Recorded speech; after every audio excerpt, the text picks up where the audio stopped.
All right, serious topic here. Let's talk about maintaining your waders. That might be the last thing you think about after a fishing trip. And you just kind of chuck them, in the corner or chuck them in the garage. But I can tell you, doing that can be disastrous.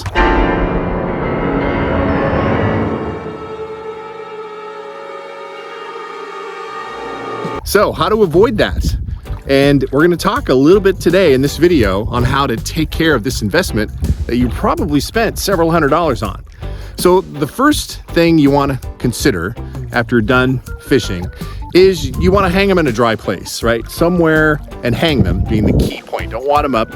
Hang them up in a dry area. If you have an insulated garage, that could work. If you have a room dedicated to fishing, that could also work.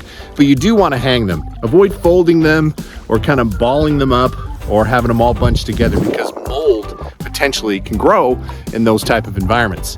Now, let's say you had a hot summer day and you did a lot of sweating. Even if you have breathable waders, you're going to still sweat a little bit in the waders.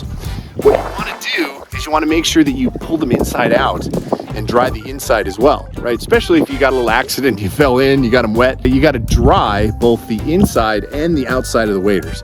So be sure to do that. Now, if you're fishing in a very salty lake like I am here, you also want to wash your waders. You don't want to throw them in the washer. You definitely don't want to throw them in the dryer.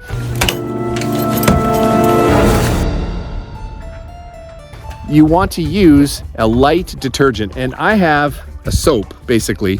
It cleans this type of fabric, right? This water resistant, breathable fabric, and I'll put it up on screen here. Get something like this to wash your waders, and I would wash them. If you're in a salty environment, wash them, probably after every other trip. If they're gonna sit for long periods of time, the salt will clog up the breathable portion of the material that's in the waders, so wash them right away. But you wanna keep your waders clean. If you have the zip, you wanna make sure you keep the zip lubricated. One of the fastest ways to screw up zip waders and get them to start leaking is by not maintaining the zipper. So there's another product right here that you would use just to kind of lube up that zipper. It's the same lubricant that you use on your Yeti coolers. If anybody has that type of cooler with a zipper, it's the same type of lubricant you use on the Yeti coolers that you do on your waders. So take care of your waders, take care of the investment, hang them up, turn them inside out, wash them occasionally, never throw them in the dryer to dry them or otherwise. Take care of your waders and they'll last years and years and years of leak-proof experience. So it's just a good habit to get into. So that is your pro fly fishing tip of the day.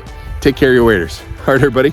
And hey, if you're looking for a new set of waders and you want to support a family-owned company, check out Drift right here. Family-owned company out of my home state of Washington. You can't go wrong with Drift. Check them out. All right, till the next time, fish on.